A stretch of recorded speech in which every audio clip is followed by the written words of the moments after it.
You think of them as primitive. You picture a hunched figure, dirty, confused, grunting at the sky. You imagine a creature just barely surviving, stumbling through a dangerous world with almost no understanding of it. That image is wrong, and the real answer is far stranger than you ever learned in school. The humans who lived 40,000 years ago were not less intelligent than you. Their brains were the same size as yours, the same architecture, the same firing neurons, the same capacity for language, memory, abstract thought, and emotion. If you took a newborn from the Stone Age and raised it today, that child would learn to code, read philosophy, and argue on the internet just like everyone else. Intelligence did not evolve in the last few thousand years.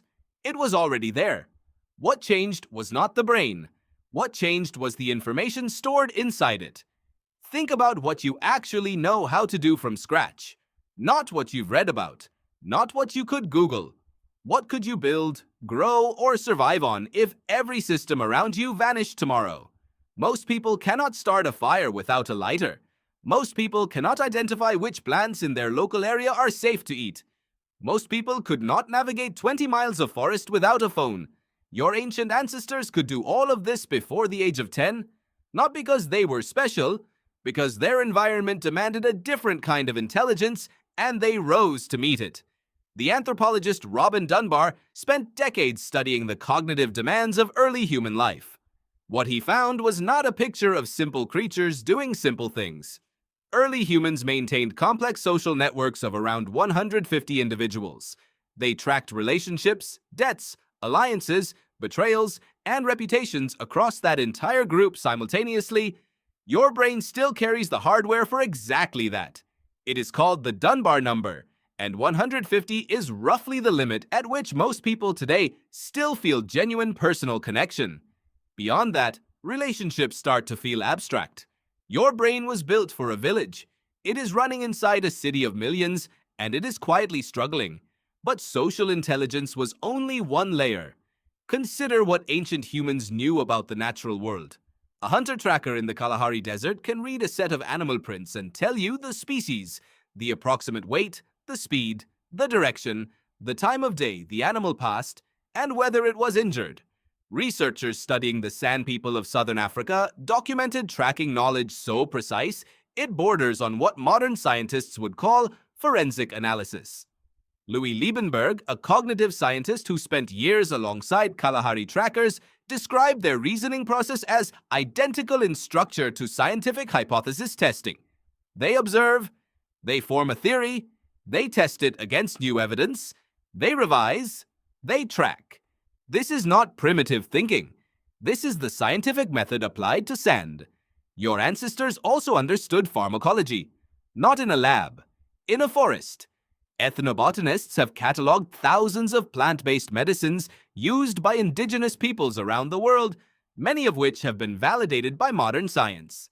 Aspirin traces back to willow bark. Quinine, the first treatment for malaria, came from the bark of the cinchona tree, knowledge held by Andean peoples long before European scientists ever saw the plant. Morphine derives from the opium poppy, which humans were cultivating and using medicinally over 3,000 years ago. The knowledge was not written down. It was held in memory, passed through generations, and refined across thousands of years of careful observation. That is not ignorance. That is an oral scientific tradition. Now think about what that actually requires. No books, no notes, no search engine. Everything you needed to survive, hunt, heal, navigate, and build relationships had to live inside your head. Fully memorized, constantly updated, shared and taught through story, song, and demonstration. The cognitive load of being an ancient human was enormous. Some researchers argue it was higher than the cognitive load of modern professional life, not lower. You have outsourced your memory to your phone. Your ancestors had no such option. Their memory was their survival, and it was extraordinary. The archaeologist David Lewis Williams, studying ancient cave art in southern Africa and Europe, found that the images painted on cave walls were not random decoration. They were records, maps of animal migration, astronomical observations, ritual knowledge encoded in symbol. The cave at Lascaux in southern France, painted roughly 17,000 years ago, contains images so anatomically accurate that modern zoologists can identify the species depicted without difficulty. The artists who painted those bison and horses did not have cameras. They had observation so precise and memory so sharp that they could reproduce what they saw in exact detail on a stone wall by firelight. That requires a mind that is fully, completely, undeniably alive.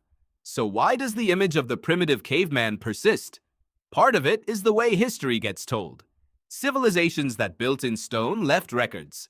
Civilizations that lived in forests, moved with the seasons, and stored their knowledge in human memory left almost nothing behind that survives. Absence of physical evidence gets mistaken for absence of sophistication. But silence is not stupidity. It is simply a different relationship to the world. Part of it is also something more uncomfortable. The story of human progress is built on the idea that things get better over time, that each generation is smarter, more capable, more advanced than the last. That framing requires the past to be lesser. It requires ancient humans to be primitive so that modern humans can feel like an improvement. But intelligence does not work that way. Evolution does not optimize for school grades or smartphone navigation. It optimizes for survival in a specific environment. And for 99% of human history, the environment was wild, complex, unpredictable, and demanding in ways that modern life simply is not. Here is the part that should give you pause. Several studies of cognitive performance in industrialized versus non-industrialized populations have found that certain baseline cognitive skills, spatial memory, pattern recognition, sensory acuity, are measurably stronger in people who live closer to traditional ways of life.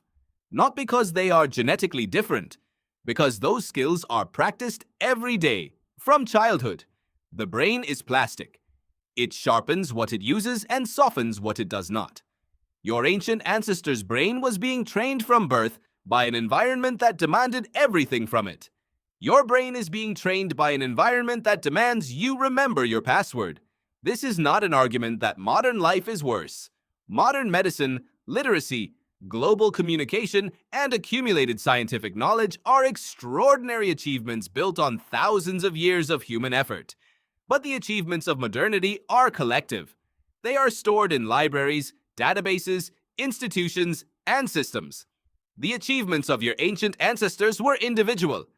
Every adult carried an entire encyclopedia of survival knowledge inside their skull, updated in real time, and passed on without writing a single word. The next time you find yourself struggling to remember something, frustrated that your memory is not as sharp as you want it to be, consider this. Your brain was built for a world that no longer exists. It was built to memorize star patterns and plant names and animal tracks and the faces of 150 people you depended on for your life. It was built for a cognitive challenge that modern life has largely removed, and it is waiting, still, for something hard enough to be worth remembering. You think of them as primitive, but they were carrying everything they needed entirely in their minds through a world that would end you in a week. That is not primitive. That is a different kind of mastery, and somewhere inside your skull, the same hardware is still running, patient and underused.